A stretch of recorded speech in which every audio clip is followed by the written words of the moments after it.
ಎಲ್ಲ ಕಾಂಕ್ರೀಟನ್ನು ಕಟ್ಟಿದ ಮೇಲೆ ಉಸಿರಾಡ್ಲಿಕ್ಕೆ ಏನಾದರೂ ಬೇಕಲ್ಲ, ಒಳ್ಳೆ ಗಾಳಿ ಬೇಕಲ್ಲ.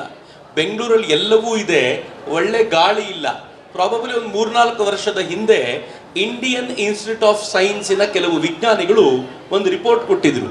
ಆ ರಿಪೋರ್ಟಲ್ಲಿ ಏನು ಹೇಳಿದ್ರು ಅಂತಂದರೆ, ಇಲ್ಲಿಂದ 10 ವರ್ಷಗಳ ನಂತರ ಬೆಂಗಳೂರು ವಿಲ್ ಬಿ ಅನ್ಲಿವಬಲ್ ಅಂತ ರಿಪೋರ್ಟ್ ಕೊಟ್ಟಿದ್ರು. ಅನ್ಲಿವಬಲ್ ಅಂದರೆ ಏನು ಗೊತ್ತಾ? ಬದುಕಲಿಕ್ಕೆ ಸಾಧ್ಯವಿಲ್ಲದ ನಗರವಾಗಿರುತ್ತೆ ಬೆಂಗಳೂರು ಅಂತ. ನಾನು ಅವ್ರಿಗೆ ಹುಚ್ಚಿಡ್ದಿದೆ ಏನು ಗೊತ್ತಿದ್ದೆ, ಹೆಂಗೆ ಸಾಧ್ಯ ಅದು ಅಂತ. ಬಟ್ ಈಗ ನೋಡಿದ್ರೆ ಗೊತ್ತಾಗುತ್ತೆ ಬೆಂಗಳೂರು ಹಾಗೆ ಆಗಿದೆ. ಹೇಗಾಗಿದೆ ಪರಿಸ್ಥಿತಿ ಅಂತಂದರೆ, ಒಂದು ದಿನ ಸ್ವಲ್ಪ ಜೋರಾದ ಮಳೆ ಬಂದರೆ ಆಚೆ ಬರೋಂಗಿಲ್ಲ. ಈಗಂತೂ ರಸ್ತೆಗಳಲ್ಲಿ ಗುಂಡಿಗಳೋ, ಗುಂಡಿ ಮೂಲಕ ರಸ್ತೆಯೋ ದೇವರೇ ಕಾಪಾಡಬೇಕು. ಪ್ರತಿಯೊಂದು ರಸ್ತೆಯೂ ಕೂಡ ಬೋಟ್ ತೆಗೆದುಕೊಂಡು ಹೋಗ್ಬೋದಾಗಿರುವ ರೀತಿಯಲ್ಲಿದೆ. ನನಗಿನ್ನೂ ಭಯ ಏನಿದೆ ಅಂತಂದರೆ, ಬರೋ ದಿನಗಳಲ್ಲಿ 4 ತಿಂಗಳ ಈ ಮಳೆಗಾಲ ಅಂತ ಏನಿತ್ತೋ ಅದೀಗಾಗಲೇ 6 ತಿಂಗಳಾಗಿದೆ, 8 ತಿಂಗಳಾಗ್ತಾ ಬಂದಿದೆ.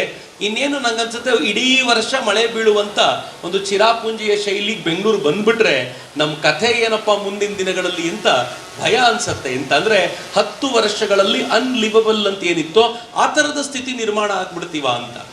ಇಡೀ ಬೆಂಗಳೂರು ಹಾಗೆ ನಿಮಗೆ ನೋಡಲಿಕ್ಕೆ ಒಳ್ಳೆ ಮರಗಳು ಸಿಗದೇ ಇರುವಂಥ ಸ್ಥಿತಿ ಇರುವಾಗ, ಆ ನಟ್ಟ ನಡುವೆ ಆ ಬೆಂಗಳೂರಿನಲ್ಲಿ 400ಕ್ಕೂ ಹೆಚ್ಚು ಗೋವುಗಳನ್ನು, ವಿಭಿನ್ನ ತಳಿಯ ದೇಸಿ ಗೋವುಗಳನ್ನು ಕಾಪಾಡಿಕೊಂಡಿರೋದು ಅದ್ಭುತವಾದ ಸಾಹಸ ಅಂತ ನನಗನ್ಸುತ್ತೆ. ಆ ಸಾಹಸಕ್ಕೆ ನಾನು ಧನ್ಯವಾದಗಳನ್ನು ಸಮರ್ಪಿಸ್ಲಿಕ್ಕೆ ಬಂದಿದ್ದೀನಿ. ನಾನು ಒಂದು ರೌಂಡ್ ಹೊಡ್ಕೊಂಡು ಬಂದೆ. ಅಷ್ಟನ್ನು ಇಡೀ ಗೋಶಾಲೆಯಲ್ಲಿ ಒಂದು ವಿದೇಶಿ ತಳಿಯ ಗೋವಿಲ್ಲ. ಬಹುಶಃ ಇಟ್ಕೊಂಡಿಲ್ಲ ಅಂತ ಅನ್ಕೊಳ್ತೀನಿ ನಾನು, ಅಥವಾ ಮುಂದೆ ಕಟ್ಟಿರೋದೆಲ್ಲ ಹಂಗಿದೆಯೋ ಗೊತ್ತಿಲ್ಲ. ಬಟ್ ನನಗೆ ಕಂಡಾಗ್ಲಂತೂ ಒಂದು ವಿದೇಶಿ ತಳಿ ಗೋವು ಕಾಣಲಿಲ್ಲ. ಬಹಳ ಸಂತೋಷದ ಸಂಗತಿ. ದೇಸಿ ತಳಿಯ ಗೋವುಗಳನ್ನು ಸಾಕೋದು ಅಂದರೆ ಅದು ಇನ್ನೂ ದೊಡ್ಡ ಸಾಹಸ. ಯಾಕೆ ಅಂತ ನಾನು ಹೇಳ್ತೀನಿ. ವಿದೇಶಿ ತಳಿದು ಬಹಳ ಸುಲಭ. ಆ ವಿದೇಶಿ ತಳಿಗೆ ನೀವು ಹೊರಗಡೆ ಕರ್ಕೊಂಡು ಹೋಗ್ಬೇಕು ಅಂತಿಲ್ಲ. ಅದೊಂಥರ ನಿಂತ ಜಾಗದಲ್ಲಿ ನಿಂತೇ ಇರುತ್ತೆ, ಅಲಗಾಡೋದಿಲ್ಲ. ಅದು ಏನು ಕೊಟ್ಟರೂ ತಿನ್ನುತ್ತೆ. ಲೀಟರ್ ಗಟ್ಟಲೆ ಹಾಲು ಕರಿಯುತ್ತೆ. ಆ ಹಾಲು ನಯಾ ಪೈಸೆ ಉಪಯೋಗಕ್ಕೆ ಬರಲ್ಲ. ಉಲ್ಟಾ ನಮ್ಮ ದೇಹಕ್ಕೆ ಪ್ರತಿಕೂಲ ಪರಿಣಾಮವನ್ನು ಉಂಟು ಮಾಡುತ್ತೆ. A1 ಮಿಲ್ಕ್ ಅಂತ ಕರೀತಾರೆ, ಬಟ್ ಅದು 3rd ಕ್ಲಾಸ್ ಮಿಲ್ಕ್ ಅಂತ ಹೆಸರು. ನೋಡ್ಲಿಕ್ಕೆ A1 ಅಂದರೆ ಒಳ್ಳೇದು ಅಂತಲ್ವಾ? A1 ಅಲ್ಲ ಅದು. ಅದು ಆ್ಯಕ್ಚುಲಿ 3rd ರೇಟೆಡ್ ಮಿಲ್ಕ್, ಅದು ಒಳ್ಳೇದಲ್ಲ ಅಂತ. ಆದರೆ ದೇಸಿ ತಳಿ ಹಸು ಹೇಗೆ ಅಂತಂದರೆ, ಹಿಂಗೆ ಕಟ್ಟಾಕಿದ್ರೆ ಖುಷಿ ಆಗೋದಿಲ್ಲ. ಅದಕ್ಕೆ ಆವಾಗವಾಗ ಬಿಡಬೇಕು, ಅದೊಂದು ರೌಂಡ್ ಹೊಡಿಬೇಕು, ಸುತ್ತಾಕೊಂಡು ಬರಬೇಕು, ಹಸಿ ಹುಲ್ಲು ಸಿಗ್ಬೇಕು. ಕಂಡೀಷನ್ ಜಾಸ್ತಿ, ಮೇಂಟೆನೆನ್ಸ್ ಭಾಳ ಕಡಿಮೆ, ಈಸಿ ಮೇಂಟೆನೆನ್ಸು. ನೀವು ಹೊರಗಡೆಯಿಂದ ಏನೋ ತಂದು ಅದಕ್ಕೆ ಹಾಕಬೇಕು ಅಂತಿಲ್ಲ. ನ್ಯಾಚುರಲ್ ಆಗಿ ಏನು ಸಿಗುತ್ತೋ ಅದನ್ನು ಕೊಟ್ಟರೆ ಸಾಕು. ತಿಂದು ಪೊಗದಸ್ತಾಗಿ ಬೆಳೆಯುತ್ತೆ. ಹಾಲು ಮಾತ್ರ ಭಾಳ ಕಡಿಮೆ ಕೊಡುತ್ತೆ. ಒಂದು ಒಳ್ಳೆ ದೇಸಿ ತಳಿ ಹಸು ನಿಮಗೆ ನೋಡಿದರೆ ವಾಹ್ ಅನ್ನಿಸ್ಬೋದು. ಎಷ್ಟು ಹಾಲು ಕೊಡುತ್ತೆ? 1.5 ಲೀಟ್ರ್ ಬೆಳಗ್ಗೆ, 1.5 ಲೀಟ್ರ್ ಸಾಯಂಕಾಲ. ಏನು ಮಾಡ್ತೀರಾ ಅದರಿಂದ? ಏನೂ ಆಗೋದಿಲ್ಲ ಅಂತ ಅಂದ್ಕೊಂಡ್ರೆ, ವಿದೇಶಿ ತಳಿ ಹಸು 100 ಲೀಟರ್ ಹಾಲು ಕೊಡೋದು ಒಂದೇ, ನಮ್ಮ ದೇಶಿ ತಳಿ ಹಸು 1 ಲೀಟರ್ ಹಾಲು ಕೊಡೋದು ಒಂದೇ ಅನ್ನೋದು ನೆನ್ಪಿಟ್ಕೊಳ್ಳಿ. ಅದನ್ನು A2 ಮಿಲ್ಕ್ ಅಂತ ಕರೀತಾರೆ, ಅತ್ಯುತ್ಕೃಷ್ಟವಾದ ಹಾಲು. ಆ ಹಾಲನ್ನು ಕುಡಿಯುವವರಿಗೆ ಅರ್ಥ ಆಗುತ್ತೆ ಆ ಹಾಲಿನ ಮಹತ್ವ ಏನು ಅಂತ. ನಾನು ಚಾಲೆಂಜ್ ಮಾಡಬಲ್ಲ, ಯಾರಿಗಾದ್ರೂ ಇಲ್ಲಿ ಅಭ್ಯಾಸ ಇಲ್ಲ ಅಂತಂದ್ರೆ, ಗೊತ್ತಿಲ್ಲ ಇವರು ಹಾಲು ಮಾರ್ತಾರೋ ಅಥವಾ ಅಲ್ಲಿ ಲಿಸ್ಟ್ ಅಂತೂ ಇದೆ. ಹಾಲು ಮಾರ್ತಾರೆ ಅಂತಾದರೆ ಒಂದು ತಿಂಗಳು ಇಲ್ಲಿನ ಹಾಲನ್ನು ಕೊಂಡುಕೊಳ್ಳಿ. ಹಾಲು ಸ್ವಲ್ಪ ಕಾಸ್ಟ್ಲಿ ಅನ್ಸುತ್ತೆ ನಿಮಗೆ. ಯಾಕೆ ಅಂತ ನಾನು ಹೇಳಿದ್ನಲ್ಲ, ವಿದೇಶಿ ತಳಿ 100 ಲೀಟ್ರ್ ಕೊಟ್ಟರೆ ಇದು 10 ಲೀಟ್ರ್ ಕೊಡುತ್ತೆ. ಹೀಗಾಗಿ ಅದರ 100 ಲೀಟ್ರು ಈಕ್ವಲ್ ಟು ಇದು 10 ಲೀಟ್ರು ಅಂತ ಲೆಕ್ಕ ಹಾಕಿದ್ರೆ ಯಾಕೆ ಕಾಸ್ಟ್ ಜಾಸ್ತಿ ಏನು ಗೊತ್ತಾಗುತ್ತೆ. ಆದರೆ ಪ್ರತಿನಿತ್ಯ ಒಂದು 1/2 ಲೀಟ್ರ್ ತೊಗೊಂಡೋಗಿ ಮನೇಲಿ ಟೀ ಮಾಡಿಕೊಂಡು ಅಥವಾ ಡೈರೆಕ್ಟಾಗಿ ಹಾಲು ಕುಡ್ದೋ ನೋಡಿ, ನೀವು ನಾನು ಹೇಳಿದ ಮಾತನ್ನು ಒಪ್ಕೊಳ್ತಿರೋ ಇಲ್ವೋ ಅಂತ. ಯಾವ ಥರ ಅಡಿಕ್ಷನ್ ಬರುತ್ತೆ ಅಂತಂದರೆ, ಈ ಹಾಲು ಬಿಟ್ಟು ಆ ಹಾಲು ಕುಡಿಲಿಕ್ಕಾಗಲ್ಲ. ಮತ್ತು ಎಲ್ಲಾದರೂ ಆ ಹಾಲಿಂದು ವಾಸನೆ ನೋಡಿದ ತಕ್ಷಣ ಇದು ನಮ್ಮ ಹಾಲಲ್ಲ ಅಂತ ಗೊತ್ತಾಗ್ಬಿಡತ್ತೆ ಅಂತ. ದೇಸಿ ತಳುವಿನ ಮ್ಯಾಜಿಕ್ ಅದು. ಇದು ಹೆಂಗಿದೆ ಅಂತಂದರೆ, ನಾನು ಹಸುವಿನ ಕುರಿತಂತೆ ಮಾತನಾಡುವಾಗ ನನಗೆ ಹಿಂಗೆ ಆಗ್ಬಿಡುತ್ತೆ. ಎಲ್ಲಿಂದ ಶುರು ಮಾಡ್ತೀನಿ, ಎಲ್ಲಿಗೆ ಎಂಡ್ ಮಾಡ್ತೀನಿ ಅಂತ ಗೊತ್ತಿಲ್ಲ. ಯಾಕೆಂದರೆ ನನಗೂ ಗೊತ್ತು ಒಂದು ಹಸುವನ್ನು ಸಾಕುವಂಥ ವೇದನೆ ಎಂಥದ್ದು ಅಂತ. ಕರೋನಾ ಪಾಠ ಕಲಿಸ್ತು ನನಗೆ. ಕರೋನಾ ಕಾಲದಲ್ಲಿ ಇಲ್ಲಿ ಹತ್ತಿರದಲ್ಲಿ ಕನಕಪುರದ ಹತ್ರ ಒಂದು ಜಾಗದಲ್ಲಿ ನಾವು ಒಂದು 2 ಎಕರೆ ಜಾಗವನ್ನು ನಾವು ಕೃಷಿ ಮಾಡಬೇಕು ಅಂತ ಅಲ್ಲಿದ್ವಿ. 11 ಗೋವುಗಳನ್ನು ಇಟ್ಕೊಂಡಿದ್ವಿ ನಮ್ಮ ಹತ್ರ. ಯಾರು ಗೋವುಗಳ ಕೆಲಸ ಮಾಡ್ತಾರೋ ಅವ್ರಿಗೆ ಬಹಳ ಚೆನ್ನಾಗಿ ಗೊತ್ತು. ನಂಗೆ ಗೊತ್ತು, ಇಲ್ಲಿ ಕೂತಿರೋರೆಲ್ಲರೂ ನಾವೆಲ್ಲರೂ ಕೇಸರಿ ಶಾಲ್ ಹಾಕೊಂಡು ಗೋ ಸೇವೆ, ಗೋವನ್ನು ಉಳಿಸ್ಬೇಕು ಅಂತೆಲ್ಲ ಭರ್ಜರಿ ಭಾಷಣ ಬಿಗಿಬಹುದು.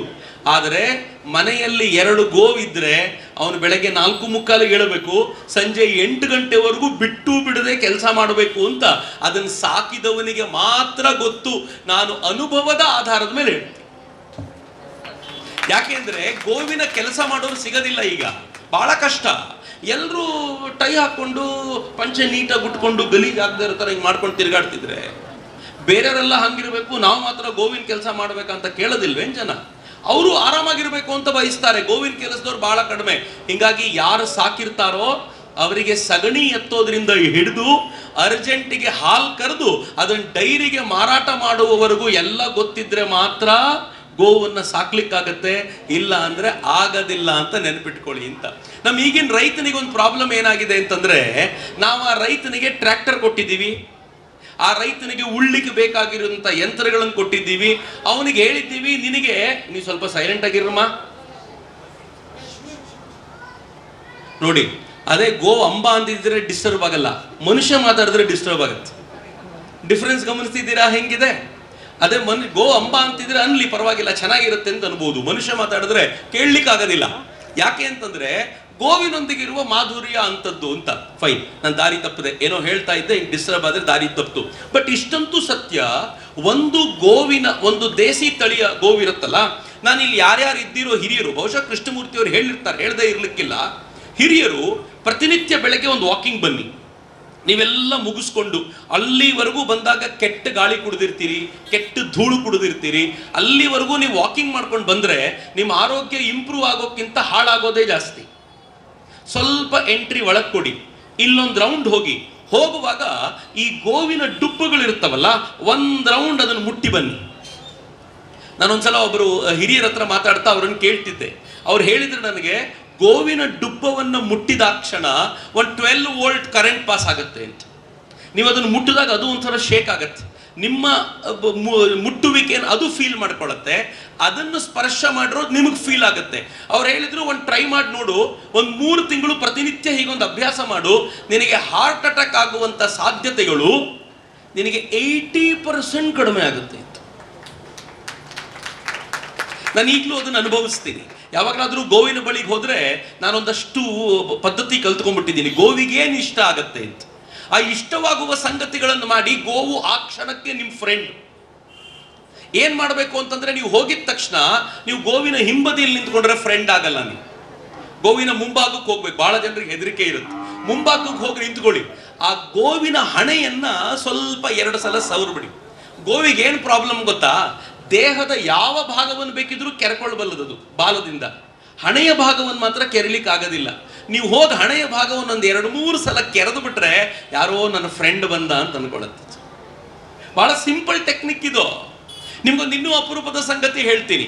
ನಾನು ಮೊದಲನೇ ಬಾರಿಗೆ ಒಂದು ಗೋಶಾಲೆಗೆ ಹಿಂಗೆ ಕರ್ಕೊಂಡು ಹೋದ್ರು. ನನ್ನ ಜೊತೆ ಫೈಜ್ ಖಾನ್ ಅಂತಿದ್ರು, ಹೆಸರು ವಾಪಸ್ ಹೇಳ್ತಿದ್ದೀನಿ, ಫೈಜ್ ಖಾನ್ ಅಂತ, ಮುಸ್ಲಿಂ, ಗೋವಿನ ಪ್ರೇಮಿ, ಗೋ ಪ್ರೇಮಿ ಫೈಜ್ ಖಾನ್ ಅಂತಾನೆ ಹೆಸರು. ಅವ್ರನ್ನ ಈ ಕಾರಣಕ್ಕೋಸ್ಕರ ಕರ್ಕೊಂಡ್ಬಂದಿದ್ವಿ, ಒಂದು ಕಾರ್ಯಕ್ರಮ ಮಾಡಬೇಕು, ನಮ್ಮ ಜನರಿಗೆ ಫೈಜ್ ಖಾನ್ ಹತ್ರ ಹೇಳಿಸ್ಬೇಕು ಅಂತ. ಫೈಜ್ ಖಾನ್ ಜೊತೆ ನಾನೊಂದು ಇದೇ ರೀತಿ ಒಂದು ಕಾರ್ಯಕ್ರಮಕ್ಕೆ ಹೋದೆ, ಒಂದು ಗೋಶಾಲೆಗೆ ಹೋದೆ. ಗೋಶಾಲೆಗೆ ಅವರು ಅದಕ್ಕೆ ಗೋಚರ ಅದನ್ನು ತಿನ್ನಿಸಿ ಅಂತ ಹೇಳಿದ್ರು ನನಗೆ. ಅದನ್ನು ತಿನ್ನಿಸ್ಬೇಕು ಅಂತ ನಾನೇನು ಮಾಡಿದೆ, ದೂರದಲ್ಲಿ ನಿಂತ್ಕೊಂಡು ಬಾಳೆಹಣ್ಣು ಹಿಂಗಿಟ್ಟೆ. ಫೈಜ್ ಖಾನ್ ಏನು ಹೇಳಿದ್ರು ಗೊತ್ತಾ ನನಗೆ? ವೈಸೆ ನಹಿ ಚಕ್ರವರ್ತಿ ಭಾಯ್ ಖಿಲಾನಾ ಮೈ ದಿಖಾತಾ ಹೂಂ ಆ ಜಾओ ಅಂತ. ಒಬ್ಬ ಮುಸ್ಲಿಂ ಹೇಳ್ಕೊಟ್ಟಿದ್ದು ನನಗೆ. ಹೇಳಿದ ಮಾತು ಎಷ್ಟು ಚೆನ್ನಾಗಿತ್ತು ನೆನ್ಪಿಟ್ಕೊಳ್ಳಿ. ಅವ್ರು ಏನು ಮಾಡಿದ್ರು, ಬಾಳೆಹಣ್ಣನ್ನು ಹಿಂಗೆ ಕೈಯಲ್ಲಿ ಹಿಡ್ಕೊಂಡ್ಬಿಟ್ಟು ಗೋವಿನ ಬಾಯಿ ಹತ್ರ ಇಟ್ಟರು. ಆ ಬಾಳೆಹಣ್ಣನ್ನು ಡೈರೆಕ್ಟಾಗಿ ಬಾಯಿ ಹಾಕಿ ತಿನ್ಲಿಕ್ಕೆ ಆಗೋದಿಲ್ಲ ಗೋವಿಗೆ, ಹಲ್ಲು ಅಡ್ಡ ಬರುತ್ತೆ, ಬಾಯಿ ಅಡ್ಡ ಬರುತ್ತೆ. ಅದಕ್ಕೆ ಅದು ಏನು ಮಾಡುತ್ತೆ ಅಂತಂದರೆ, ಮೊದಲು ಉದ್ದನೆಯ ನಾಲಿಗೆಯನ್ನು ಹೊರಗೆ ಚಾಚುತ್ತೆ, ನೇರವಾಗಿ ಬಾಳೆಹಣ್ಣಿಗೆ ಕೈ ಹಾಕಲ್ಲ, ಈ ಕೈಯನ್ನು ಈ ಭಾಗದಿಂದ ಸವರಿ ಬಾಳೆಹಣ್ಣು ಎಳ್ಕೊಂಡು ಒಳಗೆ ಎಳ್ಕೊಳತ್ತೆ. ಸ್ವಲ್ಪ ನಮ್ಗೆ ಕಿರಿಕಿರಿ ಅನ್ಸುತ್ತೆ, ಏಂಜಲ್ ಆಯಿತು ಅಂತೆಲ್ಲ ಅನ್ಸುತ್ತೆ. ಹಂಗೆ ಅನ್ಕೊಂಡ್ರೆ ಫೈಜ್ ಖಾನ್ ಏನಂದ್ರು ಗೊತ್ತಾ? ಏನಾಗುತ್ತೆ ಗೊತ್ತಾ ಇದರಿಂದ ಅಂತ ಕೇಳಿದ್ರು. ನಾನಂದೆ ಏನಾಗುತ್ತೆ, ಕೈ ಗಲೀಜಾಗುತ್ತೆ ಅಷ್ಟೇ ಅಂತ. ಅವ್ರು ಹೇಳಿದ್ರು, ಇಲ್ಲ, ಅದು ಯಾವಾಗ ನಾಲ್ಗೆಯಿಂದ ಹಿಂಗೆ ತೆಗಿಯುತ್ತಲ್ಲ, ನಿನ್ನ ಭಾಗ್ಯ ರೇಖೆಗಳು ಏನೇನು ಬ್ಲಾಕ್ ಆಗ್ಬಿಟ್ಟಿರುತ್ತೋ ಅದನ್ನೆಲ್ಲ ಓಪನ್ ಮಾಡುತ್ತೆ ಅದು ಅಂತಂದ್ರು. ವಾ, ಏನ್ ಚಂದ! ಹಿಂಗಾಗಿ ಎಲ್ಲಾದ್ರೂ ಗೋವಿನ ಬಳಿ ಹೋದಾಗ ಯಾರಾದ್ರೂ ಅಕ್ಕಿ ಬೆಲ್ಲ ತಂದು ಕೊಟ್ರೆ ಹಿಂಗ್ ಬಿಸಾಕದಲ್ಲ, ಅದ್ರ ಮುಂದೆ ಹೋಗಿ ನಿಂತ್ಕೊಳ್ಳಿ, ಅದ್ರ ಬಾಯಿ ಹತ್ರ ಕೈ ಕೊಡಿ, ಅದು ನೀಟಾಗಿ ನಾಲ್ಗೆಯಿಂದ ಉಜ್ಜುತ್ತಲ್ಲ, ಎಷ್ಟು ಸಲ ಉಜ್ಜುತ್ತೋ ಉಜ್ಜಿಸ್ಕೊಳ್ಳಿ, ಭಾಗ್ಯರೇಖೆ ಕ್ಲಿಯರ್ ಆಗದು. ಯಾರಿಗ್ರಿ ಬೇಡ, ಯಾರಿಗ ಬೇಡ. ಗೋ ಪೂಜೆ ಅಂತಂದ್ರೆ ನೀವೇನೋ ಗೋವಿಗೆ ಹೂವನ್ನು ಅರ್ಪಣೆ ಮಾಡಿ ಕುಂಕುಮ ಹಚ್ಚಿ ಮಾಡಬೇಕು ಅಂತಲ್ಲ. ಈ ಶ್ರದ್ಧೆಯ ಭಾವನೆಯನ್ನ ಗೋವಿನೊಂದಿಗೆ ಬೆಳೆಸಿಕೊಂಡು ಬಿಟ್ರೆ ಅದೇ ನಿಜವಾದ ಗೋಪೂಜೆ. ಇನ್ನು ಶೋ ಎಲ್ಲ ಅಲ್ಲ, ಶೋ ಎಲ್ಲ ಸೆಕೆಂಡ್ರಿ. ನಂಗೆ ಗೊತ್ತಿದೆ ಬಹಳ ಜನ ನಾವು ಒಳ್ಳೆ ಸೀರೆ ಉಟ್ಕೊಂಡು ಬಂದ್ಬಿಟ್ರೆ ಹೆಂಗ್ ಹತ್ರಕ್ಕೆ ಹೋಗೋದು, ಒಳ್ಳೆ ಪಂಚೆ ಉಟ್ಕೊಂಡ್ಬಿಟ್ರೆ ಹೆಂಗ್ ಹತ್ರಕ್ಕೆ ಹೋಗೋದು ಅದೆಲ್ಲ ಟೆನ್ಷನ್ ಆಗ್ತಾ ಇರುತ್ತೆ. ಡೋಂಟ್ ವರಿ, ನೀವು ಗೋವಿನ ಬಗ್ಗೆ ಶ್ರದ್ಧೆಯ ಭಾವನೆ ಇಟ್ಕೊಂಡು ಈಗ ಬಂದು ನೋಡ್ಕೊಂಡು ಹೋದ್ರಲ್ಲ, ಬೆಳಗ್ಗೆ ವಾಪಸ್ ಒಂದು ರೌಂಡ್ ಬನ್ನಿ, ಇಲ್ಲಿರುವಂತ ಎಲ್ಲ ಗೋವುಗಳನ್ನ ಒಂದು ರೌಂಡ್ ಮಾತಾಡಿಸ್ಕೊಳ್ಳಿ, ಒಂದು ಫ್ರೆಂಡ್ಶಿಪ್ ಶುರುವಾಗುತ್ತೆ. ಒಂದೇ ಒಂದು ತಿಂಗಳು ಪ್ರಯತ್ನ ಮಾಡಿ, ಒಂದು ತಿಂಗಳು ಕಳೆದು ನೆಕ್ಸ್ಟ್ ಡೇ ರಜೆಗೆ ಊರಿಗೆ ಹೋಗ್ಲಿಕ್ಕೆ ಮನ್ಸಾಗಲ್ಲ. ಯಾಕೆ ಅಂತಂದ್ರೆ ಆ ಗೋವುಗಳನ್ನು ಮಾತನಾಡಬೇಕಲ್ಲ ಅಂತ ಅನ್ಸುತ್ತೆ. ಒಂದು ಹೊಸ ಲೋಕ ಅದರದ್ದು. ಆ ಲೋಕ ಎಷ್ಟು ಅದ್ಭುತ ಅಂತಂದ್ರೆ ನಮ್ಮ ಮನಸ್ಸಿಗೆ ಬೇಕಾಗಿರುವ ಆನಂದವನ್ನ ಕೊಡಬಲ್ಲದು. ನಂಗೆ ಅನೇಕರು ಕೇಳ್ತಾರೆ, ಗೋವು ಅಂದ್ರೆ ದೇವರು. ನಾನು ಗೋವು ಅಂದ್ರೆ ದೇವರು ಅನ್ನೋದನ್ನ ಅಕ್ಷರಶಃ ನಾವು ಫೋಟೋದಲ್ಲಿಟ್ಟಿರುವ ದೇವರ ತರ ಅಂತೇನು ಭಾವಿಸೋದಿಲ್ಲ. ನಾನು ಯಾವಾಗಲೂ ಏನು ಅಂದ್ಕೊಳ್ತೀನಿ ಅಂತಂದ್ರೆ, ಯಾರು ಮನಸ್ಸಿಗೆ ಆನಂದವನ್ನ ಕೊಡ್ತಾರೋ ಅವರು ದೇವರು ಅಂತ. ಇವತ್ತೊಂದು ಅರ್ಧ ಮುಕ್ಕಾಲು ಗಂಟೆ ಇಲ್ಲೊಂದು ರೌಂಡ್ ಹೊಡೆದು ಬಂದ್ಮೇಲೆ ಎಷ್ಟು ಆನಂದ ಅನ್ನಿಸ್ತು ಅಂತಂದ್ರೆ, ನೀವು ಕೊಟ್ಟ ಆ ಗಿಡವನ್ನ, ಆ ಹುಲ್ಲನ್ನು ತಿನ್ನಬೇಕಾದ್ರೆ, ನೀವು ಕೊಟ್ಟ ಗೋಚರವನ್ನ ತಿನ್ನಬೇಕಾದಾಗ ಅದು ಪ್ರೀತಿಯಿಂದ ನಿಮ್ಮ ಕಡೆ ನೋಡಿ ಒಂದು ಕಣ್ಣಲ್ಲಿ ಮಾತನಾಡಿಸುತ್ತಲ್ಲ, ಎಂಥ ಆನಂದ ಕೊಡುತ್ತೆ ಅಂತಂದ್ರೆ, ಇನ್ನು ಇಡೀ ದಿನಕ್ಕೆ ಬೇಕಾಗಿರುವಷ್ಟು ಎನರ್ಜಿ ಇಲ್ಲಿ ಅರ್ಧ ಗಂಟೆ ಸುತ್ತಾಡಿದ್ರಿಂದ ಸಿಗುತ್ತೆ ಅಂತ.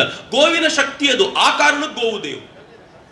ಈ ಕಾರಣಕ್ಕೆ ಭಾರತದಲ್ಲಿ ಗೋವನ್ನು ಪೂಜಿಸಿದ್ದು. ನನ್ನ ದೇಶದಲ್ಲಿ ಗೋವನ್ನು ಯಾಕೆ ಪೂಜಿಸಿದ್ರು ಅಂತಂದ್ರೆ, ಬರೀ ಗೋವನ್ನು ಮಾತ್ರ ಅಲ್ಲ, ನಾವು ಎಲ್ಲ ಪ್ರಾಣಿಗಳನ್ನು ಪೂಜಿಸ್ತೀವಿ. ಯಾವ ಪ್ರಾಣಿಗಳೊಂದಿಗೂ ನಮಗೆ ಗೊಂದಲ ಇಲ್ಲ. ನಾವು ಹಂದಿಯನ್ನ ಕರ್ಕೊಂಡು ಬಂದ್ರು ವರಾಹ ಅಂತ ಪೂಜಿಸ್ತೀವಿ, ಮೀನನ್ನು ತಗೊಂಡು ಬಂದ್ರೆ ಮತ್ಸ್ಯ ಅಂತ ಕರಿತೀವಿ, ನಾವು ಸಿಂಹ ಬಂದ್ರೆ ಅದಕ್ಕೆ ನರಸಿಂಹನ ರೂಪ ಕೊಡ್ತೀವಿ. ಆ ಆನೆಯ ಮುಖದ ಗಣೇಶನನ್ನ ಕರ್ಕೊಂಡು ಬಂದು ಮನೆಯಲ್ಲಿ ಕೂರಿಸ್ಕೊಂಡು ಗಣೇಶ ಅಥರ್ವ ಶೀರ್ಷವನ್ನ ಇಲ್ಲಿ ಪಠನ ಮಾಡಿದ್ರು. ಈಗ ನಾವು ಅದನ್ನು ಪಠನ ಮಾಡ್ತೀವಿ. ನಮಗೆ ಎಲ್ಲವೂ ಕೂಡ ನಮಗೊಂದು ಭಗವಂತ ಸ್ವರೂಪದಲ್ಲಿ ಕಾಣುತ್ತೆ. ಆದರೆ ಗೋವು ಒಂದು ತೂಕ ಜಾಸ್ತಿ. ಯಾಕೆ ಅಂತಂದ್ರೆ, ಉಳಿದೆಲ್ಲ ಪ್ರಾಣಿಗಳು ಸಹಜವಾಗಿದ್ರೆ ಗೋವು ಮಾತ್ರ ನಮ್ಮೊಂದಿಗೆ, ನಮ್ಮ ಬದುಕಿನೊಂದಿಗೆ ಒಂದಾಗಿರುವಂತ ಪ್ರಾಣಿ. ಇಷ್ಟಿನ್ಯಾವ ಪ್ರಾಣಿ ಇದೆ ಹೇಳಿ? ನಾಯಿ ನಮ್ಮ ಜೊತೆ ಇರುತ್ತೆ, ಹಾಲು ಕುಡಿತೀವ? ಯಾವತ್ತಾದ್ರೂ ಕುಡಿದಿದ್ದೀರಾ ನಾಯಿ ಹಾಲು? ನಾಯಿ ನಮ್ಮ ಜೊತೆ ಇರುತ್ತೆ. ಆದರೆ ಯಾರಾದರೂ ವೆಜಿಟೇರಿಯನ್ಗಳು ನಾಯಿ ಚೆನ್ನಾಗಿ ಸಾಕ್ಸ್ಲಿಕ್ಕೆ ಸಾಧ್ಯ ಅಂತಂದ್ರೆ ಇಲ್ಲ, ನಾಯಿ ಫುಡ್ಡೇ ತಂದು ಹಾಕಬೇಕು ಮನೆಯಲ್ಲಿ. ಇವರು ಕಂಪ್ಲೀಟ್ ವೆಜಿಟೇರಿಯನ್, ನಾಯಿಗೆ ಹಾಕೋ ಫುಡ್ ಮಾತ್ರ ನಾನ್ ವೆಜಿಟೇರಿಯನ್. ಆದರೆ ಗೋವು ಮಾತ್ರ ನಮಗಿಂತ ಹೆಚ್ಚು ವೆಜಿಟೇರಿಯನ್, ನಮಗಿಂತ ಹೆಚ್ಚು ಶುದ್ಧ, ನಮಗಿಂತ ಹೆಚ್ಚು ಪ್ರಾಮಾಣಿಕ, ನಮಗಿಂತ ಹೆಚ್ಚು ಮೋಸವನ್ನರಿಯದ ಅತ್ಯಂತ ಶ್ರೇಷ್ಠ ಪ್ರಾಣಿ ಅಂತ ಯಾವುದಾದ್ರೂ ಇದ್ರೆ ಅದು ಗೋವು. ಹಿಂಗಾಗಿ ನನಗಿಂತ ಶ್ರೇಷ್ಠವಾದದ್ದು ಯಾರ್ಯಾರಿದ್ದಾರೋ ಅವರಲ್ಲಿ ದೇವರನ್ನ ಕಾಣುವಂತ ಈ ಪ್ರಕ್ರಿಯೆ ಇದೆಯಲ್ಲ, ಆ ಕಾರಣಕ್ಕೋಸ್ಕರ ಗೋವನ್ನ ದೇವರು ಅಂತ ಕರೆದ್ರು. ಮಿತ್ರ, ಈ ಗೋವಿನ ಹೋರಾಟ ಹೆಂಗಿದೆ ಭಾರತದಲ್ಲಿ ಅಂತಂದ್ರೆ, ಗೋವಿನ ಕಾರಣಕ್ಕೋಸ್ಕರ ಹೋರಾಟ ನಡೆದಿದೆ, ಗೋವು ಹೋರಾಟ ಮಾಡಿದೆ. ಇಲ್ಲಿ ಸ್ವಲ್ಪ ಒಳಗೆ ಹೋಗಿ ಅಮೃತ್ ಮಹಲ್ ತಳಿ ಇದೆ. ಅವ್ರು ಹೇಳಿದ್ರು ಒಂದು 10-12 ಅಮೃತ್ ಮಹಲ್ಗಳಿವೆ ಅಂತ ಹೇಳಿದ್ರು. ಅಮೃತ್ ಮಹಲ್ ತಳಿಗಳಿವೆ. ಈ ಅಮೃತ್ ಮಹಲ್ ಹೆಂಗ್ ಉಪಯೋಗಿಸಿದ್ದಾರೆ ಗೊತ್ತಾ? ಭಾರತದಲ್ಲಿ ಯುದ್ಧಕ್ಕೆ ಬಳಸಿದ್ದಾರೆ. ಬಾಹುಬಲಿ ಫಿಲ್ಮ್ ನೋಡಿರ್ಬೇಕು ಎಲ್ರು. ಈ ಬಾಹುಬಲಿ ಫಿಲ್ಮ್ನಲ್ಲಿ ಒಂದು ನಂದಿಗಳಿಗೆ ಅವರು ಕೊಂಬುಗಳನ್ನ ಕಟ್ಟಿ ಓಡಿಸ್ತಾರೆ. ಆ ನಂದಿ ಕೊಂಬನ್ನು ಕಟ್ಕೊಂಡು ಓಡಿ ಬಂದಾಗ ಶತ್ರುಗಳು ಗಾಬರಿಯಾಗಿ ಪಲಾಯನ ಮಾಡೋದನ್ನು ತೋರಿಸ್ತಾರೆ. ಸುಳ್ಳಲ್ಲ, ರಾಜಮೌಳಿ ಕಥೆ ಕಟ್ಟಿರೋದಲ್ಲ. ಭಾರತದಲ್ಲಿ ಅಮೃತ್ ಮಹಲ್ ತಳಿಯ ಈ ಗೋವುಗಳನ್ನ ಯುದ್ಧಕ್ಕೆ ಬಳಸ್ತಾ ಇದ್ದಂತ ಉಲ್ಲೇಖಗಳಿವೆ. ಆದ್ರೆ ಇವತ್ತು ಅಮೃತ ಮಹಲ್ ತಳಿ ಅಳಿವಿನ ಅಂಚಿಗೆ ಬಂದ್ಬಿಟ್ಟಿದೆ. ನಂಗೆ ಬಹಳ ಖುಷಿ ಆಯ್ತು. ಆ ಕಾರಣಕ್ಕೆ ಇಲ್ಲೊಂದಷ್ಟು ಅಮೃತ ಮಹಲ್ ತಳಿಗಳನ್ನ ಅವರೇ ಪ್ಯೂರ್ ಆಗಿ ಬ್ರೀಡ್ ಮಾಡಲಿಕ್ಕೆ ಪ್ರಯತ್ನ ಪಡ್ತಿದ್ದಾರೆ ಅಂತ ಕೇಳಿದಾಗ, ನಮ್ಮ ಆ ಪರಂಪರೆಯನ್ನ ಇವತ್ತಿನ ಮಕ್ಕಳಿಗೆ ಜೀವಂತವಾಗಿರಿಸ್ತಾ ಇರುವಂತ ಕೆಲಸ ಈ ಭೂಮಿಯಲ್ಲಿ ನಡೀತಾ ಇದೆ ಅಂತ ನಂಗೆ ಅತ್ಯಂತ ಹೆಮ್ಮೆ ಅನ್ನಿಸ್ತು. ನಿಮ್ಗೆ ಆಶ್ಚರ್ಯ ಅನ್ಸುತ್ತೆ ಹೇಳಿದ್ರೆ, ಈ ದೇಶದಲ್ಲಿ ಸಿಖ್ಖರ ಗುರುಗಳೊಬ್ರಿದ್ರು, ಸಿಖ್ಖರ ಸಂತರೊಬ್ರಿದ್ರು. ಅವರು ಬ್ರಿಟಿಷರ ಜೊತೆ ಸೈನಿಕರಾಗಿ ಕೆಲಸ ಮಾಡ್ತಿದ್ದವರು. ಸೈನ್ಯದಲ್ಲಿ ಬ್ರಿಟಿಷರ ಜೊತೆ ಯುದ್ಧ ಮಾಡಿದ್ರು, ಕೊನೆಗೆ ಬೇಸತ್ತು ಸೈನ್ಯ ಬಿಟ್ಟು ಸನ್ಯಾಸ ಸ್ವೀಕಾರ ಮಾಡಿದ್ರು. ಅವ್ರ ಬೋಧನೆ ಒಂದೇ ಇತ್ತು, ಸ್ವದೇಶಿಯಾಗಿ ಗೋ ಸೇವೆ ಮಾಡಿ. ಎರಡೇ ವಿಶೇಷವಾಗಿ ಗೋಸೇವೆ. ಎಲ್ಲಿ ಯಾರಾದರೂ ಗೋವಿಗೆ ಅನ್ಯಾಯ ಮಾಡ್ತಿದ್ರೆ ಅವ್ರ ಶಿಷ್ಯರು ರೊಚ್ಚಿಗೆ ಹೇಳ್ತಿದ್ರು. ಒಂದ್ಸಲ ಏನಾಯ್ತು, ಒಂದು 50-60 ಜನ ಶಿಷ್ಯರು ಹೋಗ್ತಾ ಇರಬೇಕಾದ್ರೆ ಬ್ರಿಟಿಷರು ಒಂದ್ ಕಡೆ ಗೋವನ್ನು ಕಡಿತಾ ಇದ್ದಿದ್ದು ನೋಡ್ಬಿಟ್ರು. ಈ 50 ಜನ ಬ್ರಿಟಿಷರ ವಿರುದ್ಧ ಪ್ರತಿಭಟನೆ ಮಾಡಿದ್ರು. ಯಾರು? ಸಾಮಾನ್ಯವಾದ ಶಿಷ್ಯರುಗಳು, ಪರಿವಾರವನ್ನು ಕರ್ಕೊಂಡು ಹೋಗ್ತಾ ಇದ್ದವರು ಪ್ರತಿಭಟನೆಗೆ ಅಂತ ನಿಂತರು. ಬ್ರಿಟಿಷರು ಏನ್ ಮಾಡಿದ್ರು, 50 ಜನರನ್ನು ಹಿಡಿದ್ರು. ಈ 50 ಜನ ನಮ್ಮ ವಿರುದ್ಧ ಹೋರಾಟ ಮಾಡಿದ್ದಕ್ಕೆ ಏನು ಶಿಕ್ಷೆ ಅಂತ ಕೇಳಿದ್ರೆ ಮ್ಯಾಜಿಸ್ಟ್ರೇಟ್ ಅವರಿಗೆ ನೇಣು ಶಿಕ್ಷೆ ಕೊಟ್ಟ. 49 ಜನ ಸಾಯಿಸಾಯ್ತು. 50ನೇವನು 10-12 ವರ್ಷದ ಒಬ್ಬ ಪುಟ್ಟ ಹುಡುಗ ನಿಂತಿದ್ದ. ಅವನು ಕೂಡ ಈ 50 ಜನರಲ್ಲಿ ಒಬ್ಬ. ಅವನಿಗೂ ನೇಣು ಶಿಕ್ಷೆ ಅನೌನ್ಸ್ ಆಗ್ಬಿಟ್ಟಿದೆ. ಯಾರು ನೇಣು ಶಿಕ್ಷೆಯನ್ನ ಜಾರಿ ಮಾಡಬೇಕೋ ಆ ಬ್ರಿಟಿಷ್ ಅಧಿಕಾರಿಯ ಹೆಂಡತಿಗೆ ಪಾಪ ಅನ್ನಿಸ್ತು. ಚಿಕ್ಕ ಹುಡುಗ, ಅವನನ್ನ ನೇಣಿಗೆ ಹಾಕ್ತಿರಲ್ಲ ನೀವು, ಹೇಗಾದ್ರೂ ಮಾಡಿ ಅವನನ್ನು ಬಿಡಿ ಅಂತ ತನ್ನ ಗಂಡನಿಗೆ ಹೇಳಿದ್ಲು. ಗಂಡ ಏನ್ ಮಾಡ್ದ, ಆಯ್ತು ಇವನಿಗೊಂದು ಚಾನ್ಸ್ ಕೊಡೋಣ ಅಂತ ಹುಡುಗನ ಹತ್ರ ಕರೆದು ಏನ್ ಹೇಳ್ದ ಗೊತ್ತಾ? ಬಹಳ ಸಿಂಪಲ್ ಇತ್ತು ಬಿಡುಗಡೆ ಪಡ್ಕೊಳ್ಳೋದು. ಹತ್ರ ಕರೆದು ಹೇಳ್ದ, ನೀನೊಂದು ಕೆಲಸ ಮಾಡು, ನಿಂದೇನು ತಪ್ಪಿಲ್ಲ, ನಿಮ್ ಗುರುಗಳು ಸರಿ ಇರಲಿಲ್ಲ, ಅವ್ರು ನಿಂಗೆ ಇದನ್ನ ಹೇಳ್ಕೊಟ್ಟಿರೋದು, ನಿಮ್ ಗುರುಗಳನ್ನು ಬೈದ್ಬಿಡು, ನಾನು ನಿಂಗೆ ಜೀವದಾನ ಮಾಡ್ತೀನಿ ಅಂತ. ಸಿಂಪಲ್. 10-12 ವರ್ಷದ ಹುಡುಗರು. ನಮ್ಗೇನಾದ್ರೂ ಹಂಗೆ ಹೇಳಿದಿದ್ರೆ ನಮ್ಮ ಮೇಷ್ಟ್ರನ್ನ ಮೊದಲು ಬೈದು ಜೀವ ಉಳಿಸ್ಕೊತಿದ್ವಿ. ಮೇಷ್ಟ್ರನ್ನ ಬೈಯೋದಕ್ಕೆ ಜೀವ ಉಳಿಬೇಕು ಅಂತಿಲ್ಲ. ಯಾರಾದ್ರೂ ನಿಮ್ಗೆ ಕಾರ್ಪೊರೇಷನ್ ಟಿಕೆಟ್ ಕೊಡ್ತೀನಿ, ನಿಮ್ ಮೇಷ್ಟ್ರನ್ನ ಬೈಬೇಕು ಅಂದ್ರೆ ಸ್ಟೇಜ್ ಮೇಲೆ ನಿಂತ್ಕೊಂಡು ನಮ್ಮ ಮೇಷ್ಟ್ರು ಸರಿ ಇಲ್ಲ ಅಂತ ಬೈತೀವಿ. ಕಾರ್ಪೊರೇಷನ್ ಟಿಕೆಟ್ಗಿಂತ ನಮ್ಮ ಮೇಷ್ಟ್ರೇನ್ ದೊಡ್ಡವರ? ಅಂಥದ್ರಲ್ಲಿ ಪ್ರಾಣ ಕಳ್ಕೊಳ್ಳೋ ಹುಡುಗ. ಆ ಹುಡುಗನಿಗೆ ಹೇಳಿದ್ರು ಗುರುಗಳನ್ನು ಬೈಬೇಕು ಅಂತ. ಹುಡುಗ ತಕ್ಷಣ ಏನ್ ಮಾಡಿದ್ನಂತೆ ಗೊತ್ತಾ? ಹುಡುಗ ತಕ್ಷಣ ಆ ಬ್ರಿಟಿಷ್ ಅಧಿಕಾರಿ ಇದ್ನಲ್ಲ, ಗಡ್ಡ ಚೆನ್ನಾಗಿ ಬೆಳೆದಿತ್ತಂತ ಅವನಿಗೆ, ಅವನ ಹೆಗಲ ಮೇಲೆ ಏರಿ ಕೂತವನು ತನ್ನ 2 ಪುಟ್ಟ ಕೈಗಳಿಂದ ಗಡ್ಡ ಹಿಡಿದು ಎಳೆಯಕ್ಕೆ ಶುರು ಮಾಡಿದ್ನಂತ. ಹಿಸ್ಟ್ರಿಯಲ್ಲಿ ದಾಖಲಾಗಿರುವಂತ ಸಂಗತಿ. ಯಾವಾಗ ಎಳಿಲಿಕ್ಕೆ ಶುರು ಮಾಡಿದ್ನೋ ಆ ಬ್ರಿಟಿಷ್ ಅಧಿಕಾರಿಗೆ ಸ್ವಲ್ಪ ಗಾಬರಿ ಆಯ್ತು. ಅವನು ಬಿಡಿಸ್ಕೊಳ್ಳಿಕ್ಕೆ ಟ್ರೈ ಮಾಡಿದ. ಏನ್ ಮಾಡಿದ್ರು ಬಿಡ್ಲಿಲ್ಲ ಅಂತಂದಾಗ ಅವನ ಕೈ ಕತ್ತರಿಸಿ ಹಾಕಿದ್ರು. ಕೊನೆಗೆ ಅವನ ನೇಣಿಗೆ ಏರಿಸಬೇಕು ಅಂತಂದಾಗ ಅವನು ಹೇಳ್ತಾನೆ, ನಾನು ಗೋವಿನ ರಕ್ಷಣೆ ಮಾಡ್ತಿರೋದು ನನ್ನ ಗುರುಗಳ ಆಜ್ಞೆಯಿಂದ. ನನ್ನ ಗುರುಗಳನ್ನ ಬೈಯಿ ಅಂತ ಹೇಳೋ ಮೂಲಕ ನೀನು ಮಹಾಶಿಕ್ಷೆ ಮಾಡಿದೀಯಾ, ನೀನು ನಿಷ್ಠಕ್ಕೆ ಬಿಟ್ಟಿದ್ ನನ್ನ ತಪ್ಪಾಯ್ತು ಅಂತ ಹೇಳ್ತಾ ಆ ಹುಡುಗ ತನ್ನ ಪ್ರಾಣವನ್ನ ಈ ನಾಡಿಗೋಸ್ಕರ, ಗೋವಿಗೋಸ್ಕರ ಸಮರ್ಪಣೆ ಮಾಡಿದವರು ಇದ್ದಾರಲ್ಲ. ಎಷ್ಟು ಕಥೆಗಳು ಈ ತರ ಈ ದೇಶದಲ್ಲಿ. ಆದ್ರೆ ನಮ್ ದುರದೃಷ್ಟ, ನಮ್ಮ ಕಣ್ಣೆದುರಿಗೆ ಈ ಗೋವುಗಳು ಹತ್ಯೆ ಆಗ್ತವೆ. ಈ ಗೋವುಗಳನ್ನ ಯಾರೋ ಕದ್ಕೊಂಡು ಹೋಗ್ತಾರೆ. ಈ ಗೋವುಗಳನ್ನ ಕಡಿದು ಅದನ್ನ ಮಾಂಸವಾಗಿ ತಿಂತಾರೆ. ಮಿತ್ರ, ಆಶ್ಚರ್ಯವಾಗಿ ಹೇಳ್ತೀನಿ ನಿಮಗೆ, ಕೆಲವು ಪಂಥಗಳಿವೆ, ಕೆಲವು ಮತಗಳು, ಕೆಲವು ರಿಲಿಜನ್ಗಳ ಜನ ಇದ್ದಾರೆ. ಅವರು ಇಲ್ಲಿ ಗೋವುಗಳನ್ನು ತಿನ್ನೋದೊಂದು ಹವ್ಯಾಸ ಮಾಡ್ಕೊಂಡಿದ್ದಾರೆ, ಹ್ಯಾಬಿಟ್. ಅರಬ್ ರಾಷ್ಟ್ರದಲ್ಲಿ ಗೋವು ಸಿಗದೇ ಇಲ್ಲ ತಿನ್ನಕ್ಕೆ. ಗೋವು ತಿನ್ನಬೇಕು ಅನ್ನುವ ಕಂಪಲ್ಷನ್ ಏನೂ ಇಲ್ಲ. ಆದರೆ ಇಲ್ಲಿ ಮಾತ್ರ ಗೋವನ್ನ ತಿಂತಾರೆ. ಯಾಕೆ ಅಂತಂದ್ರೆ ಒಂದು ವರ್ಗದ ಜನ ಗೋವನ್ನ ದೇವರು ಅಂತ ಪೂಜಿಸ್ತಾರೆ.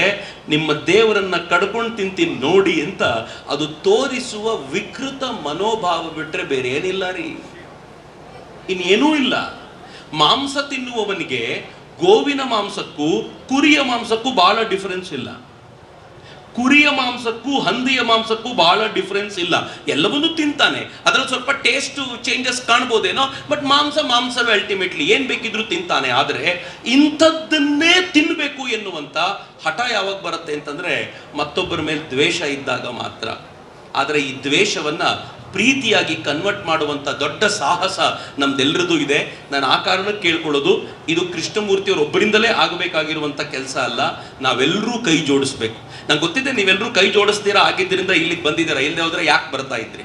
ಮತ್ತೆ ಎರಡನೇದು ನೆನ್ಪಿಟ್ಕೊಳ್ಳಿ, ಯಾರು ಗೋ ಸೇವೆಗೆ ಅಂತ ತಮ್ಮನ್ನು ತಾವು ಸಮರ್ಪಿಸಿಕೊಳ್ತಾರೋ, ಸಮರ್ಪಣೆ ಪೂರ್ತಿ ಮಾಡಿಕೊಳ್ಳಿಲ್ಲ ಅಂದ್ರೂ ತಿಂಗಳಿಗಿಷ್ಟು ಅಂತ ಕೊಡ್ತಾರೋ, ಭಗವಂತ ಅವರ ಮನೆಯ ಸಂಪತ್ತನ್ನ ಜಾಸ್ತಿ ಮಾಡ್ತಾರೆ. ನಾನು ಸುಮ್ಮನೆ ಹೇಳ್ತಿಲ್ಲ ರೀ. ಜೈನರು ಮತ್ತು ಮಾರ್ವಾಡಿಗಳು ಗೋವಿನ ಸೇವೆ ತುಂಬಾ ಮಾಡ್ತಾರೆ, ನೋಡಿದ್ದೀರಿ? ಅವ್ರು ನೀವು ಏನನ್ನು ಕೇಳಲಿಕ್ಕೆ ಬಂದ್ರು ಇನ್ಯಾವುದಕ್ಕೂ ದುಡ್ಡು ಕೊಡಲ್ಲ. ಎಲ್ಲಾದ್ರೂ ಗೋವಿನ ಗೋಶಾಲೆ ಇದೆ ಅಂತ ಗೊತ್ತಾಗಿ ಚೆನ್ನಾಗಿ ನಡೀತಿದೆ ಅಂತ ಗೊತ್ತಾದ್ರೆ ಅವರೇ ಬಂದು ನೀವು ಕೇಳೋ ಮುಂಚೆ ದುಡ್ಡು ಕೊಟ್ಟು ಹೋಗ್ಬಿಡ್ತಾರೆ. ಯಾಕೆಂದ್ರೆ ಅವ್ರಿಗೆ ಚೆನ್ನಾಗಿ ಗೊತ್ತು, ನಮ್ಮ ಎಲ್ಲ ಸಂಪತ್ತು ಏನು ಬೆಳೆಸ್ಕೊಂಡಿದ್ದೀವಲ್ಲ ಅದೆಲ್ಲ ಗೋತಾಯಿಯ ಪ್ರಭಾವದಿಂದಾಗಿ ಅಂತ. ಅವಳನ್ನ ಎಷ್ಟು ಉಳಿಸ್ಕೊಳ್ತಾರೋ ಇವರಷ್ಟು ಸಂಪತ್ತು ಭರಿತರಾಗ್ತಾರೆ. ನಮಗೆ ಮೇಲ್ನೋಟಕ್ಕೆ ನೋಡಿದಾಗ ಮಾತ್ರ ಮಾರ್ವಾಡಿಗಳು ಯಾಕೆ ಶ್ರೀಮಂತರಾಗ್ತಾರೆ ಅಂತ ಅನ್ನಿಸ್ತಿರುತ್ತೆ. ಆದರೆ ಇಂಡೈರೆಕ್ಟ್ಲಿ ಗೋವಿನ ಸೇವೆ ಮಾಡ್ತಾರಲ್ಲ, ಅದವ್ರ ಶ್ರೀಮಂತಿಕೆ. ಭಾರತ, ನಾನು ಇದನ್ನು ಹೇಳಬೇಕಾದ್ರೆ ಬೇಜಾರು ಮಾಡ್ಕೊಳ್ಳಲ್ಲ, ನಿಮ್ಗೆ ಅನೇಕರಿಗೆ ಪೊಲಿಟಿಕಲ್ ಅಂತ ಅನ್ನಿಸ್ಬೋದು, ನಾನೇನು ಮಾಡ್ಲಿಕ್ಕೆ ಆಗೋದಿಲ್ಲ ಅದಕ್ಕೆ. 2014ಕ್ಕಿಂತ ಮುಂಚೆ ಗೋವಿನ ನಿರಂತರ ಹತ್ಯೆ ನಡೀತಿತ್ತು. ಈ ದೇಶದಲ್ಲಿ ಯಾರು ಪ್ರಧಾನಿ ಆಗ್ತಿದ್ರೋ, ಯಾರು ರಾಷ್ಟ್ರಪತಿ ಆಗ್ತಿದ್ರೋ, ಯಾರು ಮುಖ್ಯಮಂತ್ರಿಗಳಾಗ್ತಿದ್ರೋ, ಅವ್ರು ಯಾವತ್ತೂ ಗೋವಿನ ಹತ್ತಿರ ಒಂದು ಸೇವೆ ಮಾಡಿದ ಉಲ್ಲೇಖ ಇರಲಿಲ್ಲ. 2014 ನಂತರ ಚೇಂಜ್ ಆಗುತ್ತೆ. ಈ ದೇಶದ ಪ್ರಧಾನಿಗಳು ಮನೆಯಲ್ಲೇ ಗೋವು ಸಾಕೋತಾರೆ. ಈ ದೇಶದ ಪ್ರಧಾನಿಗಳು ಎಲ್ಲೋದ್ರೂ ಗೋವಿನ ಪೂಜೆ ಮಾಡ್ತಾರೆ. ಅಲ್ಲಿ ಉತ್ತರ ಪ್ರದೇಶದ ಮುಖ್ಯಮಂತ್ರಿ ಇದ್ದಾರೆ, ಪುಣ್ಯಾತ್ಮ, ಅವ್ರು ಎಲ್ಲೋದ್ರೂ ಗೋವಿನ ಜೊತೆ 10 ನಿಮಿಷ 15 ನಿಮಿಷ ಕಾಲ ಕಳೀತಾರೆ, ಖುಷಿಯಾಗಿ ಅದ್ರ ಜೊತೆ ನಿಂತ್ಕೋತಾರೆ. ಈ ದೇಶದ ಅನೇಕ ಮುಖ್ಯಮಂತ್ರಿಗಳು, ಕನಿಷ್ಠ ಪಕ್ಷ 15ರಿಂದ 20 ಮುಖ್ಯಮಂತ್ರಿಗಳು ನಾವು ಗೋ ಸೇವೆಯನ್ನ ಪ್ರೀತಿಯಿಂದ ಮಾಡ್ತೀವಿ ಅಂತ ಹೇಳ್ಕೊಳ್ಳುವಂತವರಾದ್ರು. ಏನಾಯ್ತು ಅದ್ರ ಲಾಭ? ಏನಾಯ್ತು? ಗೋ ಉಳಿತ, ಗೋ ಹತ್ಯೆ ನಿಷೇಧ ಆಗಲಿಲ್ಲ ಅಂತ ನಾವೆಲ್ಲ ಅನ್ಕೊಳ್ತೀವಲ್ಲ. ಆದ್ರೆ ಮಾನಸಿಕವಾಗಿ ಗೋವನ್ನ ಧೈರ್ಯವಾಗಿ ಪೂಜೆ ಮಾಡುವಂತವ್ರು ಇಂಥವ್ರು ಕಾಣಿಸ್ಕೊಳ್ಳಿಕ್ಕೆ ಶುರು ಮಾಡಿದ ಮೇಲೆ 500 ವರ್ಷಗಳಿಂದ ಆಗದೇ ಇದ್ದ ರಾಮ ಮಂದಿರ ಆಗೋಗ್ಲಿಲ್ವಾ? ಹೆಂಗ್ರಿ ಸಾಧ್ಯ ಇತ್ತು ಅದು? ನಮ್ಮ ಅಪ್ಪ ಬಡದಾಡಿರ್ಲಿಲ್ವಾ ಅದಕ್ಕೆ? ನಮ್ಮ ತಾತ ಬಡದಾಡಿರ್ಲಿಲ್ವಾ? ನನ್ನ ಮುತ್ತಾತ ಬಡದಾಡಿರ್ಲಿಲ್ವಾ? 500 ವರ್ಷಗಳಿಂದ ಫೈಟ್ ಮಾಡ್ಕೊಂಡು ಬಂದಿದ್ರು. ಆದ್ರೆ ಯಾವತ್ತೂ ಆಗಿರ್ಲಿಲ್ಲ. ಹೆಂಗಾಗ್ಬಿಡುತ್ತೀಗ? ಗೋ ಸೇವೆ ಅದು ಯಾವಾಗ ನಡಿಲಿಕ್ಕೆ ಶುರುವಾಯ್ತೋ ಗೋವಿಗೆ ಅನ್ನಿಸ್ತು ಟೈಮ್ ಸರಿಯಾಗಿದೆ, ರಾಮ ನೀನು ಬಾ, ಈಗ ಪರವಾಗಿಲ್ಲ, ಜನ ಸುಧಾರಿಸಿದ್ದಾರೆ, ನನಗೆ ಗೌರವ ಸಿಗ್ತಿದೆ ಅಂದಮೇಲೆ ನಿನಗೂ ಗೌರವ ಸಿಗುತ್ತೆ ಅಂತ ರಾಮನನ್ನು ವೆಲ್ಕಮ್ ಮಾಡಿದ ಗೋವು. ಸರಿಯಾಗಿ ಗೋ ಪೂಜೆ ಮಾಡಿ ನಿಜವಾದ ಗೋವಳ ಇನ್ನೂ ಬರಬೇಕಾಗಿದ್ದಾನೆ. ಕೃಷ್ಣ ಬರಬೇಕಾಗಿದ್ದಾನೆ. ಸರಿಯಾದ ಟೈಮಿಗೆ ಬರ್ತಾನೆ. ಗೋಪೂಜೆ ಕರೆಕ್ಟಾಗಿ ಮಾಡಿ, ಕರೆಕ್ಟಾಗಿ ಮಾಡ್ತಾ ನಾವು ಕೃಷ್ಣನ ಮಂದಿರಕ್ಕೋಸ್ಕರ ಬಡದಾಡಬೇಕಾಗಿಲ್ಲ ರೀ. ಕೃಷ್ಣನಿಗೆ ಗ್ರೌಂಡ್ ರಿಪೋರ್ಟ್ ಕೊಡಬಲ್ಲ ಗೋವುಗಳನ್ನ ಚೆನ್ನಾಗಿ ನೋಡಿಕೊಂಡ್ರೆ ಗ್ರೌಂಡ್ ರಿಪೋರ್ಟ್ ಕೊಡ್ತವೆ, ಟೈಮ್ ಪರ್ಫೆಕ್ಟ್ ಆಗಿದೆ ಬಾಯಿಗ ಅಂತ. 100% ಬರ್ತಾನೆ. ಬಹಳ ದೂರ ಇಲ್ಲ, ಬಹಳ ಬೇಗ ಬರ್ತಾನೆ. ಶಿವ ಬಂದಾಯ್ತು, ಏನ್ ಗ್ರ್ಯಾಂಡ್ ಆಗಿ ಕೂತಿದ್ದಾನೆ. ಸ್ವಲ್ಪ ನಂದಿಗಳಿಂದ ಸ್ವಲ್ಪ ಕರೆಕ್ಟ್ ಆಗಿ ರಿಪೋರ್ಟ್ ಕೊಡ್ಲಿ, ಒರಿಜಿನಲ್ ಜಾಗಕ್ಕೆ ಹೋಗಿ ಕೂತ್ಕೋತಾನೆ. ಬಹಳ ದೂರ ಇಲ್ಲ. ನಾನು ನಿಮ್ಗೆ ಮಾತು ಹೇಳ್ತೀನಲ್ಲ, ನಾನು ಸುಮ್ಮನೆ ಹೇಳಿ ಹೋಗಲ್ಲ. ನೀವು ಇದನ್ನು ಗಮನಿಸಿ, ನಾನು ಹೇಳಿರೋ ಮಾತು ಹೌದೋ ಅಲ್ವೋ ಅಂತ. ನಾನು ಇನ್ನೊಂದು 8 ವರ್ಷ ಸೇಫರ್ ಸೈಡಿಗೆ ತಗೋತೀನಿ. 8 ವರ್ಷ ಆಗೋದಿಲ್ಲ, ಮುಂದಿನ 4-5 ವರ್ಷಗಳಲ್ಲಿ ಮಹತ್ವದ ಬದಲಾವಣೆಯನ್ನು ಕೇಳ್ತೀರಾ. ಯಾಕೆಂದ್ರೆ ಬೆಂಗಳೂರಿನ ನಟ್ಟ ನಡುವೆ 400 ಗೋವುಗಳನ್ನು ಸಾಕಿದ್ದೀವಿ ಅಂತಂದ್ರೆ ಅವ್ರು ಕರೆಕ್ಟ್ ರಿಪೋರ್ಟ್ ಕೊಡೋದಿಲ್ಲ ಅನ್ಕೊಂಡಿರ್ತೀರೇನು? 100% ಕೊಡ್ತಾರೆ. ಆದ್ರೆ ಇಲ್ಲಿಗೆ ಮುಗಿಲಿಲ್ಲ. ಗೋ ಬರೀ ದೇವಸ್ಥಾನಗಳನ್ನು ಕಟ್ಟಿಸಿ ಕೊಡ್ಲಿಲ್ಲ. ಗೋವು ನಮ್ಮ ಸಂಪತ್ತಿ ಎಷ್ಟು ವೃದ್ಧಿಸ್ತು ಅಂತಂದ್ರೆ, ಗೋವಿನ ಪೂಜೆ ಶುರುವಾಗೋಕ್ಕಿಂತ ಮುಂಚೆ, ಈ ದೇಶದಲ್ಲಿ ಪ್ರಧಾನಿಗಳು ಗೋವಿನ ಪೂಜೆ ಮಾಡ್ತಾರೆ ಅಂತ ಹೇಳೋಕ್ಕಿಂತ ಮುಂಚೆ ಈ ದೇಶ ಜಗತ್ತಿನ 14ನೇ ಶ್ರೀಮಂತ ರಾಷ್ಟ್ರವಾಗಿತ್ತು. ಫ್ರೆಜೈಲ್ ಫೈ ಅಲ್ಲಿತ್ತು. ಫ್ರೆಜೈಲ್ ಫೈ ಅಂದ್ರೆ ಏನ್ ಗೊತ್ತಾ? ನಾಶವಾಗುವ ಎಕಾನಮಿ ಅಂತ ಕರೀತಿದ್ರು. ಜಗತ್ತಿನ 5 ವಲ್ನರಬಲ್ ಎಕಾನಮಿಗಳಲ್ಲಿ ಒಂದು ಭಾರತ ಅಂತಿತ್ತು.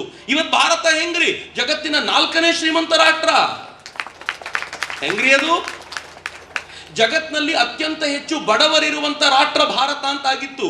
ಕರೋನಾ ಟೈಮ್ನಲ್ಲಿ ಭಾರತದ ಕುರಿತಂತೆ ಇಂಟರ್ನ್ಯಾಷನಲ್ ಮಾನಿಟರಿ ಫಂಡ್ ಒಂದು ರಿಪೋರ್ಟ್ ಹೊರಗೆ ಹಾಕಿ ಹೇಳ್ತು, ಕರೋನಾ ಟೈಮ್ನಲ್ಲಿ ಜಗತ್ತಿನ ಅನೇಕ ರಾಷ್ಟ್ರಗಳು ದಾರಿದ್ರ್ಯಕ್ಕೆ ತಳ್ಳಲ್ಪಟ್ರೆ ಭಾರತದ ಬಡವರು ಬಡತನ ರೇಖೆಯಿಂದ ಮೇಲಕ್ಕೆ ಬಂದ್ಬಿಟ್ರು. ಇದು ಭಾರತದ ವೈಶಿಷ್ಟ್ಯ. ಹೆಂಗ್ರಿ ಸಾಧ್ಯ ಅದು? ಯುದ್ಧ ನಡೆದರೆ ಬೇರೆ ರಾಷ್ಟ್ರಗಳು ಬಡ ರಾಷ್ಟ್ರವಾಗ್ತವೆ. ಪಾಕಿಸ್ತಾನದೊಂದಿಗೆ ಆಪರೇಷನ್ ಸಿಂಧೂರ್ ಶುರುವಾಯಿತು. ಜಗತ್ತಿನ 5ನೇ ಶ್ರೀಮಂತ ರಾಷ್ಟ್ರ ಇದ್ವಿ. 4 ದಿನದಲ್ಲಿ ಯುದ್ಧ ಮುಗಿಯೋದ್ರ ವೇಳೆಗೆ ಜಗತ್ತಿನ 4ನೇ ಶ್ರೀಮಂತ ರಾಷ್ಟ್ರ ಆದ್ವಿ. ಹೆಂಗ್ರಿ ಅದು? ಭಾರತವನ್ನ ಡೆಡ್ ಎಕಾನಮಿ ಅಂತ ಹೇಳ್ದ ಟ್ರಂಪ್. ಆದ್ರೆ ಇದೇ ಭಾರತ ಈ ಡೆಡ್ ಎಕಾನಮಿ ಒಂದು ದೀಪಾವಳಿಗೆ, ನೆನ್ಪಿಟ್ಕೊಳ್ಳಿ, ಒಂದು ದೀಪಾವಳಿಗೆ ಭಾರತ ನಡೆಸಿದ ಬಿಸ್ನೆಸ್ ಎಷ್ಟಂತ ಗೊತ್ತಾ? 6 ಲಕ್ಷ ಕೋಟಿ ರೂಪಾಯಿ. 6 lakh crores.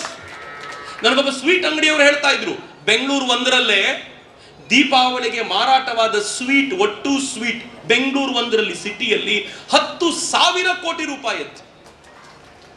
ನಂಗೆ ಈಗಲೂ ಜೀರ್ಣಿಸ್ಕೊಳಕ್ ಆಗ್ತಿಲ್ಲ. 10,000 ಕೋಟಿ ರೂಪಾಯಿ ಸ್ವೀಟು.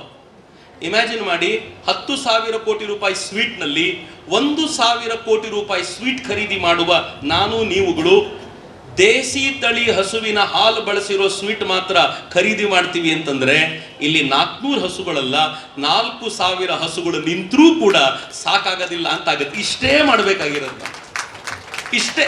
ಒಂದು ಪುಟ್ಟ ಪ್ರಯತ್ನ, ಮುಂದಿನ ದೀಪಾವಳಿಗೆ ಸ್ವೀಟ್ ಕೊಡಬೇಕಾದ್ರೆ ದೇಸಿ ಹಸುವಿನ ಹಾಲನ್ನ ಬಳಸಿ ಮಾಡಿರುವ ಸ್ವೀಟ್ ಮಾತ್ರ ಕೊಡ್ತೀನಿ, ಇಷ್ಟೇ ರೀ.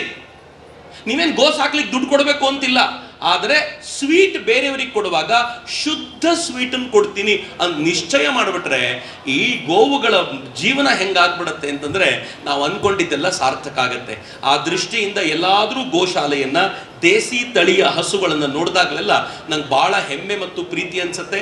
ಯಾರ್ಯಾರು ಅದನ್ನು ಸಾಕುವ ಪ್ರಯತ್ನ ಮಾಡಿದ್ದಾರೋ, ಅದರ ಹಿಂದೆ ಸಾಹಸವನ್ನು ಮಾಡ್ತಾ ಇದ್ದಾರೋ ಅವ್ರನ್ನೆಲ್ಲರನ್ನು ಅಭಿನಂದಿಸಬೇಕು ಅನ್ಸುತ್ತೆ. ನೀವೆಲ್ಲರೂ ಅವ್ರ ಕೈಯನ್ನು ಬಲಪಡಿಸಿ, ನಾವೆಲ್ಲರೂ ಜೊತೆಗೂಡಿ ಬಲಪಡಿಸೋಣ. ಒಂದು ಗಟ್ಟಿಯಾಗಿರುವಂಥ ಈ ಥರದ ಸಮಾಜದಲ್ಲಿ ಜನ ನಿರ್ಮಾಣಗೊಂಡ್ರು ಅಂತಂದ್ರೆ ನಾವೊಂದು ಬಲವಾಗಿರುವಂಥ ಶಕ್ತಿಯನ್ನು ತುಂಬಲಿಕ್ಕೆ ಸಾಧ್ಯ. ಅಂತ ಶಕ್ತಿಯನ್ನು ನಾವೆಲ್ಲರೂ ಸೇರಿ ತುಂಬೋಣ. ಭಾರತ ಶ್ರೀಮಂತಿಕೆಯತ್ತ ದಾಪುಗಾಲು ಹಾಕ್ತಿದೆ. ನಾನು ಗೋವುಗಳಲ್ಲಿ ಪ್ರಾರ್ಥಿಸ್ಕೊಳ್ತೀನಿ, ಕರ್ನಾಟಕವನ್ನು ಹಾಗೆ ಮಾಡುತ್ತಾಯಿ. ಕರ್ನಾಟಕನ ಯಾಕೆ ಹಿಂಗೆ ಹಾಳು ಮಾಡ್ತಾ ಇದೆಯಾ, ಕರ್ನಾಟಕನೂ ಚೆನ್ನಾಗಿ ಮಾಡು ಅಂತ ಆ ಗೋವುಗಳಲ್ಲಿ ನಾವೆಲ್ಲರೂ ಭಕ್ತಿಯಿಂದ ಪ್ರಾರ್ಥಿಸಿಕೊಳ್ಳೋಣ.